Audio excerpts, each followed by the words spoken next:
They say the American market is a gold mine for European entrepreneurs, but how do you stand out in the competitive landscape? I'm Christina Rubafe-Broaddus, the American Market Alchemist, and I believe that anyone can write their U.S. success story to amplify their influence and scale their impact beyond the borders of their home market. In this podcast, you'll hear inspiring stories and practical advice from American market experts and European entrepreneurs who are making an impact in the U.S. Tune in each week for a dose of motivation and tactical tips to build your influence and visibility in the world's largest market so you stand out, attract more clients, and turn your European business into American gold. Now, let's dive in.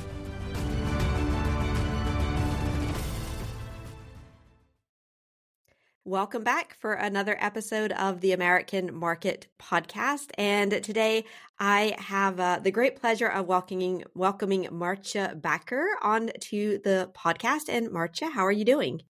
I'm doing great. Thank you for having me on the podcast. Great. No, very, very much looking forward to it. I believe you are one of the first non-French guests on my podcast. So very excited to be getting a little bit of a more diverse panel of, entrepreneurs and experts onto the podcast. So definitely thank you for doing that. A little introduction to you. So you are a career coach who helps women in a season of career confusion. You're originally from the Netherlands, but now you live in South Carolina in the US. And we met through LinkedIn, and I think it was a post that you published. And I'm going to be honest, and I can't remember exactly what the post was on, but I saw it and I was like, oh, I need to get in contact with this lady and just learn more about what she's doing. And I really like your posts. Like, I continue to follow your posts and I really like them. So I'm very excited to talk about you, your work, your journey, and of course, the differences that you see working and living in the U.S. compared to back in the Netherlands. So welcome. Thank you. Thank you so much. Right. So I guess the first question is just, how did you go from the Netherlands to South Carolina? How did you make that journey?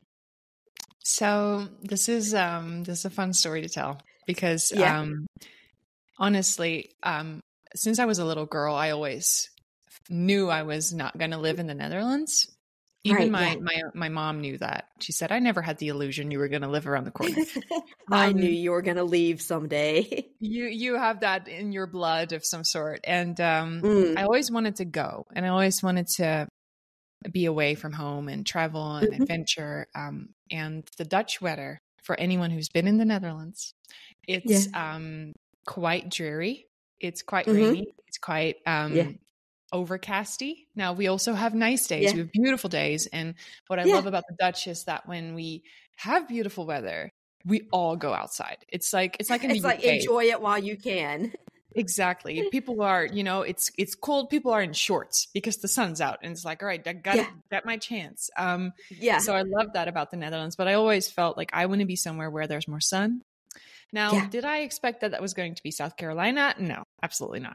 Right. No. Yeah. I don't think anybody says, I want to move. I mean, I'm sure there are some people, but it's not like New York or California. Let's be honest.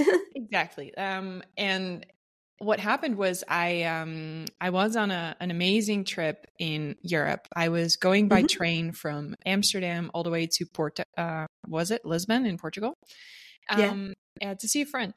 Because this is going to be ironic in a minute, but I felt very strongly about the environment and how flying and planes had such a negative effect on the environment. Right. So I wanted to do my part and fly as little as possible. So I was still in college and I had a lot of time off in the summer. So I thought, let's make this a train trip. I want to see my best friend who is in Portugal. She lives there. And I want to see her, but I don't want to fly. So let's do this by train. So as I am on this huge trip, I go through France to go through Spain to go through Portugal, all the places. And I end up in a hostel in Lyon.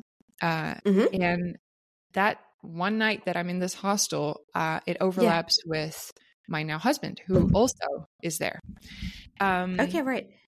So he's American and he tells me he's from Mm-hmm. South Carolina. I have no idea where that is. I'm like, okay, And you're cool, like, whatever. I'm like, I don't know what you're talking about. That's fine. yeah, yeah, um, right.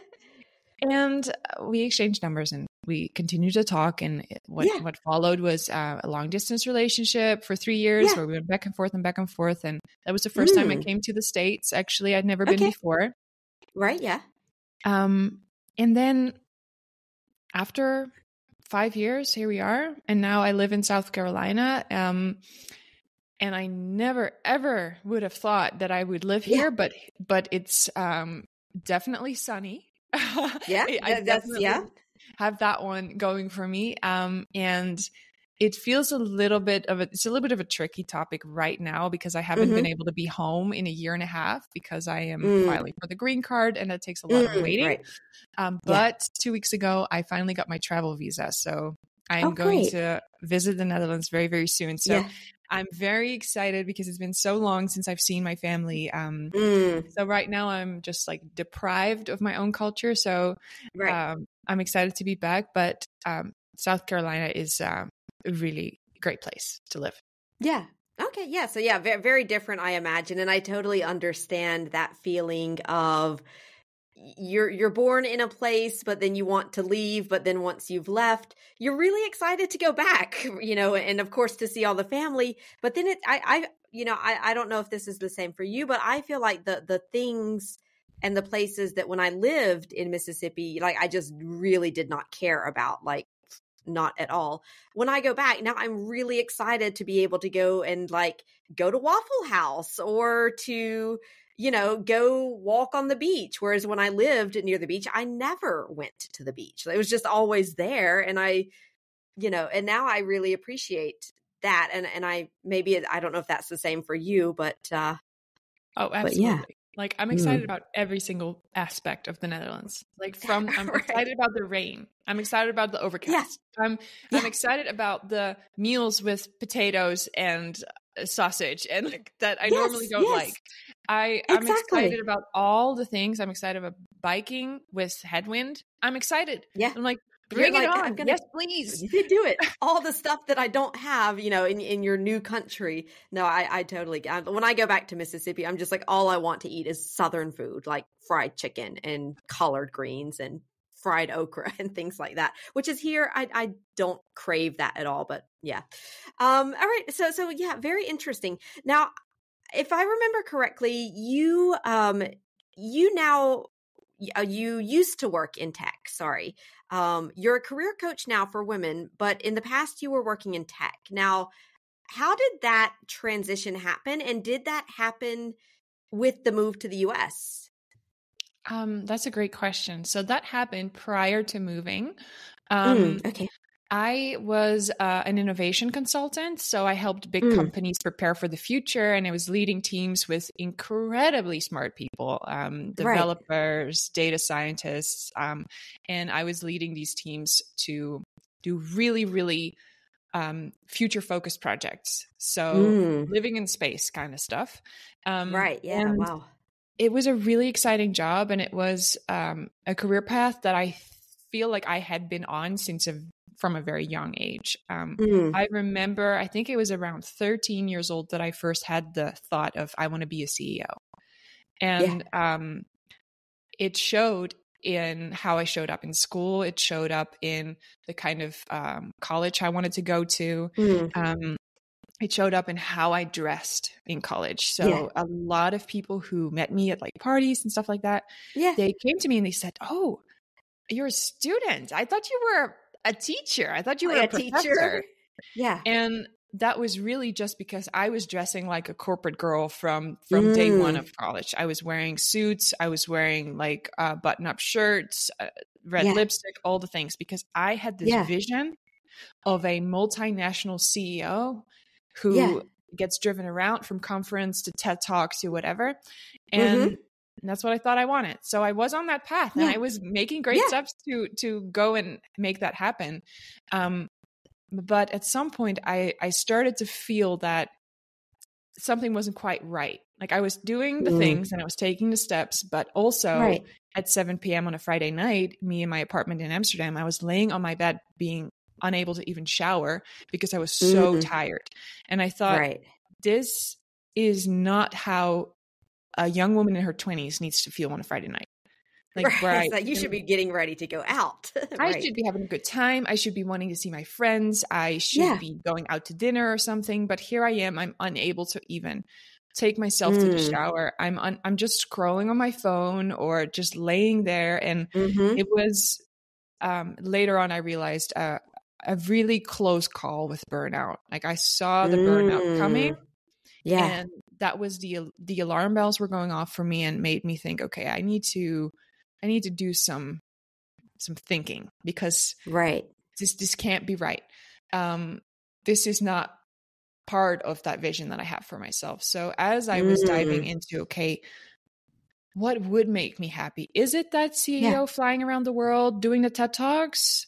Or, and this was kind of the dilemma I had in my own brain, or is it the woman who wants to live in a cottage in the woods and make jams and have a dog? Like that, that was sort of the extremes that I saw. And I remember talking to my friends and talking to my mom and saying like, hey, I feel these two things cannot be merged. I feel like they're I have to choose either a life of calm and nature and present and groundedness, or a life of jet setting and that kind of ambition that I feel like following that fire. And it took me a while, but it was a lot of the things that I do with my clients now, with what I did then. So it was a lot of networking with people who had jobs who I thought were interesting, even if it was something that seemed so far away from where I was. I would just send them a message on LinkedIn and I would say, hey, are you up for a coffee call? Because I'd love to hear more about what you do. And they would say yes, because the message was really well crafted. And that's actually what we're using now in my coaching, that message to get you 9 out of 10 people will say yes to that coffee call. Nice. So I did a lot of exploring and found out that what I loved about my work was supporting the women in my teams and making sure that they were not working overtime, making sure they were getting promoted, that they were asking for a raise, that they were actually happy in their job. And if not, that they would quit and find something else. Not necessarily in that order.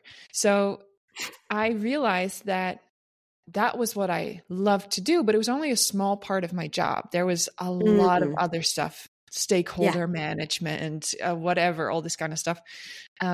So I thought, how can I make this piece that I love, how can I make that the majority of my work? And that's when I started coaching women in tech. That's how I started off with my business. I quit my job, started coaching women in tech, became a digital nomad. So I would be in the States for a couple months, then be back home and then kind of go back and forth. And that evolved into right now coaching women in a season of career confusion. That was the kind of the common thread that I saw with all of my clients. They're all wanting to make a career change. They all want to find more fulfillment and joy and health and freedom in their work. They don't know what that would look like. And that's where I help them figure out, okay, what is it that you want to do? What would be your next career step that would make you happy in the long run, not just for 6 months? So we don't want to be job hopping. And how can we actually make that happen for you? So what is the strategic approach that is tailored and unique to each person I work with to make that happen, to land the job, to start the business, to get promoted, whatever it is that your goal is. So I took this business from the Netherlands. I took it to the States. I have clients all over the world. So that would be interesting to talk about too, because there's a lot of different cultures I work with. That will be interesting. And to this day, I still have not had a local client, which is so funny to me because interesting. Yeah. We'll talk about that. Yeah. Yeah. Because now I live, we stopped the nomad kind of life for a minute 6 months ago. So this is the first time I'm kind of like situated in the States. And still my clients are all over the place. Belgium, are everywhere. Germany, the Netherlands, Dubai, Massachusetts. It's everywhere. Okay. Right. No, very, very interesting. And I feel like, it's, the clients that you work with, they're coming to you because they, maybe they've seen parts of your story on LinkedIn and they're like, wow, she went through what I'm going through now. And like, she gets me. And I feel like that is really important for, just being able to resonate with your clients and showing them, you know what they're going through. And so I feel like sometimes, we have gone down that same path. But sometimes it's also just because we've worked with enough people that we know we can get inside their heads from that. I do want to make a note there. Sorry to interrupt you. That no, go ahead. Something I see happening in the coaching industry a lot that I don't want to put myself under that umbrella is I have experienced it, so I can help you do it. That's not how I see coaching. I am not the expert of your life. Yeah. You are the expert of your life, and your life is completely different from mine. You as a human, you're completely different from me. So I don't have the illusion that I know what's right for you because I experienced something that is maybe similar in our careers. So something that I always want to put first is my coaching is my expertise, is me knowing which questions to ask, is me knowing what to pick up from what you're saying to me and reflecting it back in a way that gives you more clarity. So it's not that it's going to be like, oh, well, I'm going to work with Maartje because she has done it so she can tell me what to do. I will not tell you what to do. And I don't believe that I know better than you because you know yourself best and your life and your values best. So just for that kind of to add a little bit of depth to that piece. Yeah, exactly. Yeah, exactly. Because, coaches are not there to tell you what to do. They're help you to, like you said, ask the right questions so that you figure it out yourself. And exactly. I think that's the mark of a great coach. Yeah. So tell us a little bit now. You said that you work with clients from all over the world, many different cultures. And you also, maybe not some clients specifically in your area in South Carolina, but I heard Massachusetts. So you're working with also some American clients.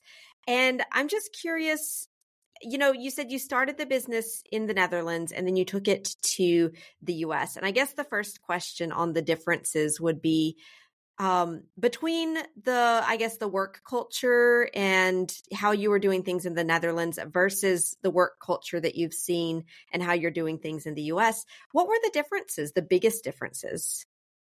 So the biggest differences that I am seeing is, which I love, is I can bring a European view on work-life balance and what that looks like to my American clients. And that doesn't mean that they need to adopt that because a lot of American companies don't adopt that. So it's kind of hard to, as a single person, be like, well, I am going to be done at 5 because it's 5 and I'm going to be done. And exactly. Your entire team is going to work till 7. Like that doesn't necessarily work.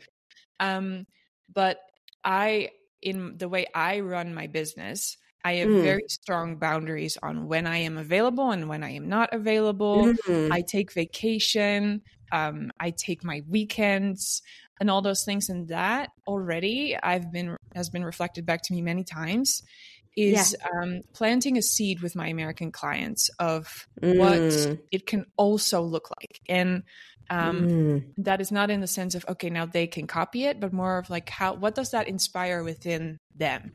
How does this bring up maybe an idea of how they can have different boundaries around their work? One of my clients in California gets texts from her boss at 2 a.m. At night. I'm like, that doesn't, I'm saying like, I don't agree, but it doesn't surprise me. Yeah. Yeah, exactly. So that is something that we will work on. And a part of me being European means that I have certain thoughts on that and I will share that with my clients and it's up to them to do whatever they want. But like, for example, if they're sick and they're still going to work, I have some thoughts about that. But again, it's America. It's not Europe. In Europe, you generally, when you are sick, you don't work. You still get paid. We don't have a thing of sick days. You're just sick. You can't run out of sick days. If you need more time because you're still sick, you're just sick. Like that's how it works. So I think what's great about the sort of international situation that we have going on with my clients is that I understand the American work culture. Right. I also work in an American team 2 days a week. I work at a bridal boutique. So I know what it's like. I have told the fellow stylists in there who come in sick, I say, all right, I'm going to be European for a second, but if you were back home with me, you would be going home. I would be sending you home right now. Yeah. So I have that perspective of Europe, but I also have the perspective of America. So it can bridge that gap and kind of find a middle ground with my clients where it's way better than the classic American corporate situation. Maybe not the same as Europe because it's not, but way more supportive for them as a human, because I think that is something that a lot of American companies can learn a lot. It's on seeing their employees as the humans that they are, who will have periods, and they will have children who get sick, and they will have dogs who need to go to the vet, and they have all these human things that might not be calculated in the spreadsheet on how we're going to make this company grow, but they're going to happen. It's like you have to take these things into account.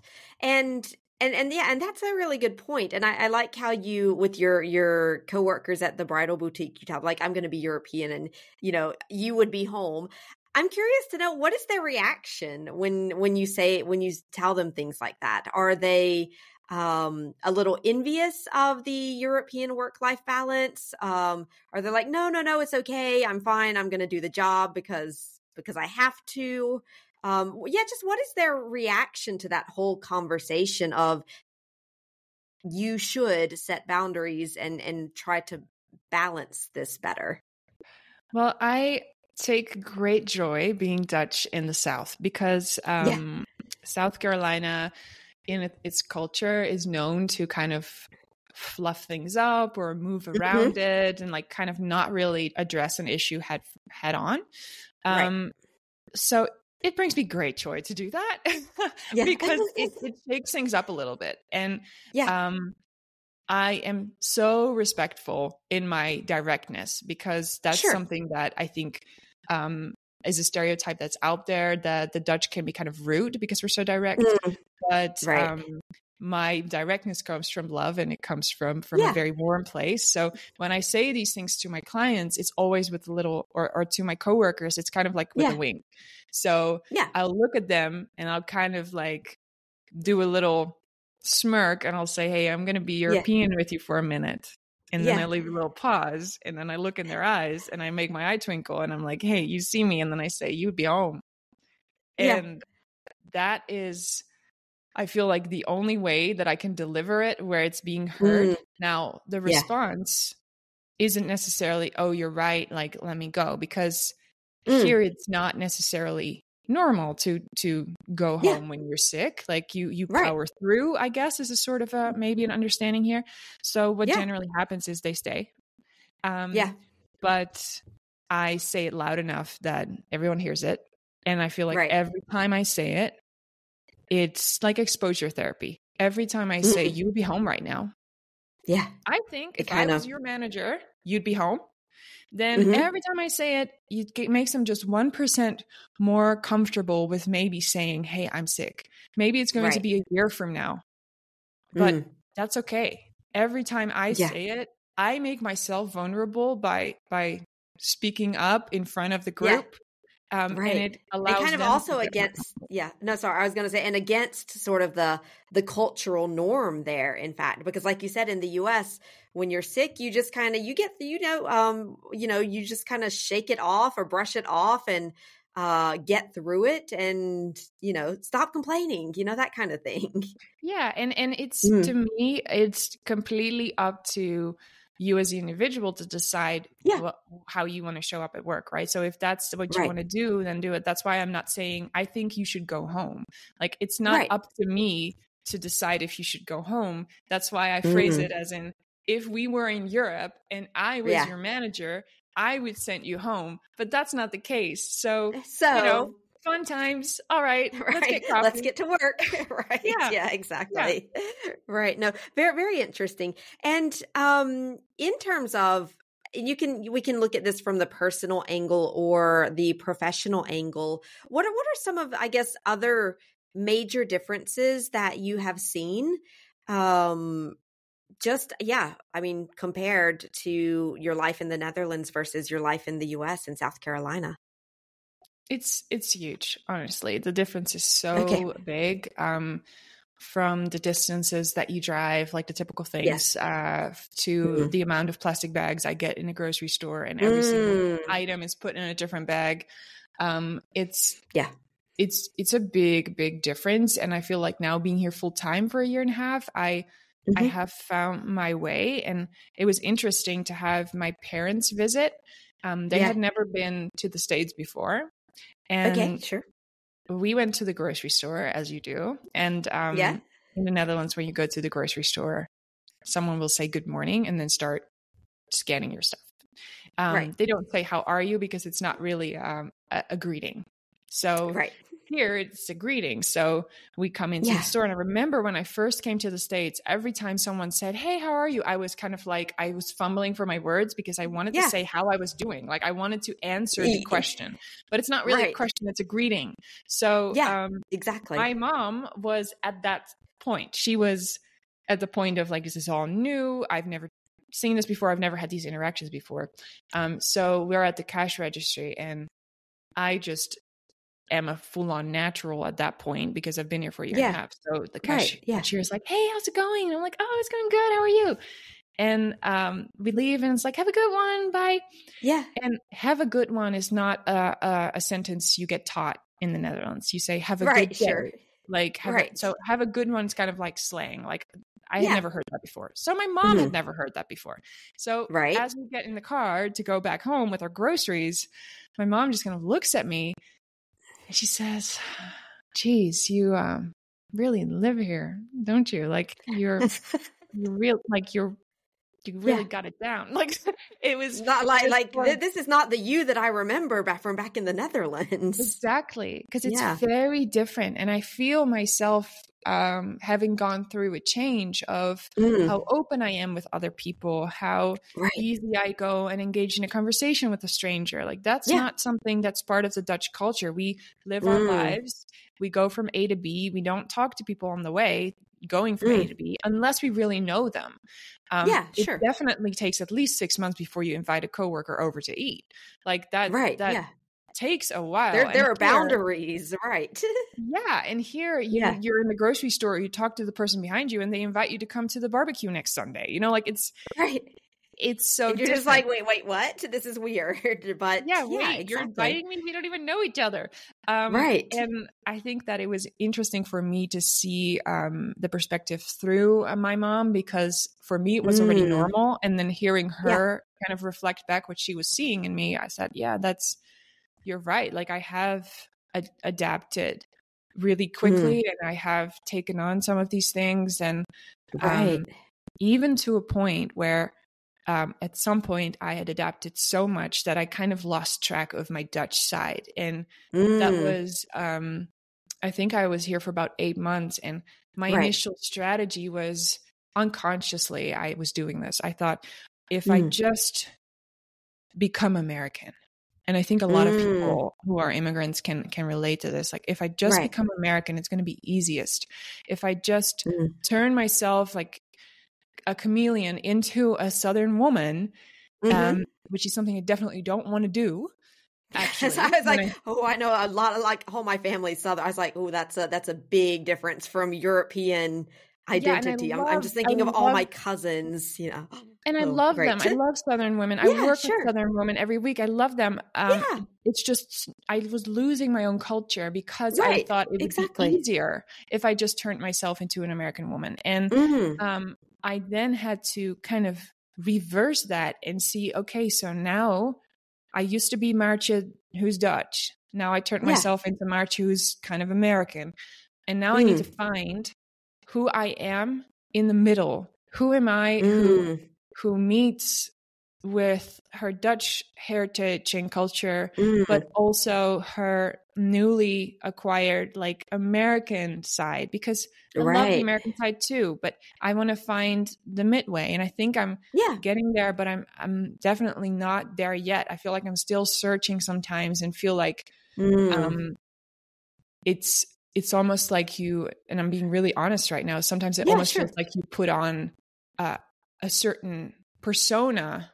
When I'm around Mm, Americans, it's almost like I yeah, can really step into my American persona. And the more yeah, I do that, and I talk way more to Americans than I do to Dutch people, the right. harder it is to go back to my Dutch self. So I Mm, will be speaking in Dutch, and that will be a little bit hard. I'll be searching yeah, for words. yeah. But also, it's like I can't get in character. It's weird. It's almost as if it Mm, becomes safer and more comfortable to be in character than it is to right, be truly myself, because who is right. that person even anymore? Because I haven't been home in a year and a half. I feel like the first thing I'm going to do is like fall onto my knees in the grass and like touch the ground and be like, Just this is like my kiss the ground. Dutch ground, This is my right? ground. This is where I was Yeah, born. This is where I right. was This raised. is like Dutch soil, right? Yeah. No, Yeah. exactly. And I feel like that is, I've been in France for 20 years, so it's been quite a long time already. But I feel like I did also go through a process that's kind of quite similar, where it's like when you arrive, you're like, no, I've got to be, I've got to almost try to make myself the nationality of the country that I'm living. I want, I don't want people to know that I'm American, and I want to try to be as French as possible. And then you kind of realize, like, what this is not like. People are never going to mistake me for a French person. It's just never going to happen. So I need to stop trying. And then I think you kind of come to own your otherness. So now I have no qualms about my accent when I speak French. Whereas in the past, when I would say like bonjour and people, oh, where are you from? You have a nice accent. I'm like, I hate you.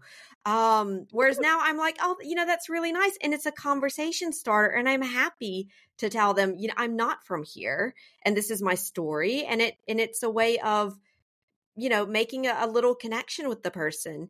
And I feel like, yeah, you do have to go through that period of like, I want to be as, American or as French or as much like the nationality of my adopted home country as possible. And then you kind of realize, well, I'm never going to be that. So now I need to, I would say, like, put your difference in a positive light and make it part of who you are and what makes you stand out and what makes you unique compared to the people around you. And it's not saying what's better or it's not a question of that. It's just what makes me special compared to the people around me. And maybe that difference is one thing. And everybody's got other Exactly. things, of course. Yeah, and I But feel then, like that's yeah. also part of me as a coach is Mm, that mixture of Dutch and American. So it's yeah. the pragmatism of the Dutch Mm, of, all right, right. this is how we're going to do it. We're very practical, very direct, very goal oriented. All right, we just Mm, need to have a plan so we can make it happen. And then the right. American optimism of, we'll figure it out. Well, Yeah. we're going to shoot for the stars and then we're going to go figure it out on the way. And those two together are Mm-hmm. magic for coaching, Yeah. because you Mm, want to set goals that are big and bold and yeah. where you feel a little bit nervous about it. Like, that's when you have a Right. good goal. The moment a Yeah. client of mine says, I don't know, that's feels a little scary. I'm like, okay, how scary? Great. Shaking in your boots scary, or just like I'm sweating a little bit? And they're like, oh, I'm Yeah. sweating a little bit. I said, okay, perfect. That's Right. great. And to then bring in the Dutch pragmatism of, so now what's the plan to make this happen? Whatever huge career change it might be, or Mm, starting your first business ever, or we're going to have the concrete steps to go and make it happen. Like, I feel like right. that combination is unique because of my unique background that has formed throughout the Exactly. past years.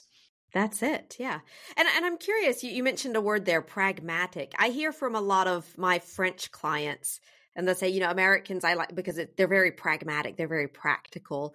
Um, what is your take on that? Because I feel if we put everyone on a spectrum here, I feel like maybe Americans would be maybe in the middle of the Dutch and the French in terms of being pragmatic. So what has been and this is just your personal feeling, but your personal take or your personal observations of American pragmatism compared to Dutch pragmatism, which might be even more like stronger than the Americans. I feel like the Dutch, since we're neighbors with the Germans, I'm actually literally neighbors with the German. Yeah. And we always joke Right. about this stuff. Yeah. I feel like we are very much at the end of the spectrum of pragmatism. It's like where the Germans are, where it's like, all right, these are the rules. This is how we're going to do it. And that's why I'm also so happy that I've taken on some of that American, because it has enriched me a lot, because when you are so pragmatic, it can become challenging to do things that have never been done before. Very because interesting. if there's not really a path laid out, it's a little bit harder to be practical. It's like, okay, because there's no practice. Yeah, exactly. There's no practice. So let's say you've been in teaching all your life and you heard about maybe writing. You're really excited about writing and you want to get into kind of marketing and blog writing and stuff like that. You have never walked that path. Right. So in order to be practical, you're going to need some of that optimism. You're going to need some of that big thinking that, I mean, come on, we all know that the Dutch made the dikes. The Germans have built so many incredible things. So we are definitely capable of doing things that never have been done before. Yeah. But in the general sense, it can be challenging when you're very practical to do things that are new. So I think that kind of bit of, we will figure it out. Let's go big and then let's see how we can do it. Like that, that's the magic combination of being able to make that pivot without like crippling anxiety as well, because that's what I feel like a lot of the Dutch will be like, oh God, we've never done it before. This is like, really we're going to flip out and panic. Right. Yeah. Yes. Interesting. Yeah, I always say that I feel like I always say like there's no one culture that is perfect or better than the other, but I do feel like the perfect place would be like some fictional country right smack in the middle of the Atlantic that combines the best of the American culture and the best of European culture. Like we're very optimistic and thinking big, but we also have healthcare and, a social security system that helps people and things like that. Exactly. Having the best of both worlds, right? And just one final question before we wrap up today. What has been the most helpful for you in adapting in this new culture and in this new country and this new way of doing and thinking? Just what's really helped you with that process? So honestly, that's really surprising. And I've only like recently noticed this. So when I first got to the States, my world was really big in the sense that we were traveling all over the place. Being digital nomads, we would be all over the East Coast. So I saw a lot of places, but my world was also really small because when you are constantly on the go, you don't really get a chance to create a community. We have lots of amazing friends who live all over the place because we've met them at those places. And those will always be really great friends, but it's a different kind of friendship from someone who you can see on a regular basis. So when I moved here and we kind of got stable for a little bit, I slowly started expanding my community. So I slowly started meeting people, but I feel like what really helped to adapt was actually get a job here. So I got a job at the bridal shop I was talking about. That's right across the street from me. And after being in my business for 2 years and doing this by myself with the people who support me as well, but I don't have colleagues. So I was longing for that kind of community. I was longing for colleagues, and I was longing to do what I do best, which is supporting and empowering women to find clarity in an offline environment. So I love supporting all my clients through Zoom and in our Slack community and doing that with them all over the world. And I felt like, how great would it be if I added into my week something in person, where I'm not on my laptop, where I'm not in front of a screen, and where I'm surrounded by people. And we have coffee together. And like that, instead of me having coffee by myself. So surprisingly, this this bridal boutique, which is funny because I come from tech and I've never been in retail. So it's like, why would I? It's very different. Yeah. Yes. But every time I walked past it, I had this feeling of that I had to do something with it, like an intuition feeling. And after 4 months of having that feeling, I walked in and I talked to the manager and I said, can you tell me about what you do here? And the moment she started explaining what it was, it clicked for me. I thought, oh, this is my zone of genius. This is coaching. This is helping women figure out how they want to feel on their wedding day and empowering them to make that decision for them. Whether you make the decision what dress you're going to wear on your wedding or what job you're going to apply to next, the process is the same. It's all about listening, asking the right questions, and doing what I do best. So after 2 weeks, I was hired, and now I have the most fun side job in the world. And what I noticed in the past weeks is that I've learned a lot about American culture, Southern culture, by being surrounded by Americans in a workplace. It's different from hanging out with a friend maybe once a week. Now 2 days a week, I'm surrounded by these people and I'm learning from them and I'm learning new words and learning the things that are important to them. And it's just a completely different way of immersing myself in the country where I've been already for a while. So I would say if you are a business owner and you are just moving into a new country, it can be really valuable to surround yourself with people in a different way. Like whether you're volunteering or working somewhere, the value of a job isn't just money. There are so many other values or value sides and benefits that you get from a job. And for me, it's the people, it's the culture, it's the being able to do something in a environment where I use my hands and not my keyboard. So that has been a surprising thing. That is a great tip for anyone who's just moving and like getting to know a new culture. That is a fabulous tip. And just like you said, if you've got your own business, so you want to continue developing that, but maybe you just go and get a part-time job and work 1 or 2 days a week. And I feel like in the US, there's tons of part-time jobs. And even like you said, maybe it's not so much what you're doing. That's not your career, but you're just find something where you can go and do it. And it doesn't require maybe too much like mental investment so that you're not detracting from your own business, but it is giving you, like you said, all of those benefits that you just said. That's a fabulous tip. Because yesterday afternoon, I worked a few hours for the bridal boutique. And the morning, I saw 4 of my clients. I walked the dog here and I went to the bridal shop and we had a big photo shoot at the Grand Bohemian Lodge here, and which is like one of the fancy luxury hotels. So what I got to do was literally drape beautiful women in beautiful clothes and about $50,000 worth of jewelry per person. And I was okay, this is a fun job. I'll take this is my job, right.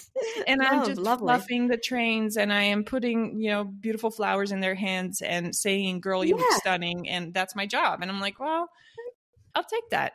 I'll take this. Yeah. No, it sounds like fun. No, that's a fabulous piece of advice. And I'm glad that, you found that opportunity, and it's such a fun opportunity. It sounds like, so, right. Okay. Final thing, Maartje, where can people find you if they want to look into what you're doing in terms of coaching, maybe reach out for some help or following you on LinkedIn? Because I love your posts. So, where can we find you? Thank you. Yes, you can absolutely follow me on LinkedIn. I would love to get a little message from you if you're listening or you're watching and you're like, oh yeah, I want to connect on LinkedIn. Definitely send me a message. I'm biased because it's I put my heart and soul into it, but I do truly believe that it's some of the best content on LinkedIn because I don't use Chat GPT or AI, or this is me writing from my life and my clients. And I always say, if you want to keep up with my adventures, then LinkedIn is the place to keep up with the adventures. If you've been listening and you feel like coaching might be a really good fit for you with me, then I will be sending you a link, Christina, so you can add that. To book I will add that in the notes. So you can book a call with me, and this is completely zero pressure. And the goal of that call is to figure out, what are your career goals? What are the areas where you feel like you're struggling? Like, what are the biggest obstacles? And am I the right person to help you overcome it? Or can I forward you to someone else? So we are always going to have actions come out of that. And I'm always here with my number one priority is to help you. So that's what we will always be doing on that call, helping you with actionable steps to either get coaching, get some tools, or find another service provider who is right for you. So I would be so happy to connect with you. And whether that's on LinkedIn or on a call, I'm just thrilled to get to know you. Yeah, right. No, fantastic. Thank you very much. Thank you for giving us the chance to get to know you today in this episode. And like I said, I'll put all the links so that people can reach out, follow you. I agree.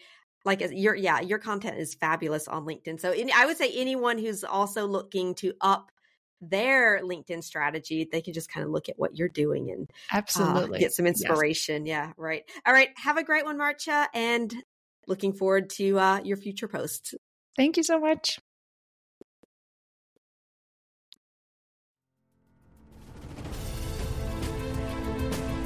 Thanks for listening to the American Market Alchemist podcast. If you're ready to amplify your influence and scale your impact in the U.S. market, become a member of my newsletter community. You'll get weekly tips on LinkedIn strategy, personal branding, and digital marketing to write your U.S. success story. The link to get the newsletter is in the show notes. I'm Christina Roba-Febradis, and I'll talk to you next time.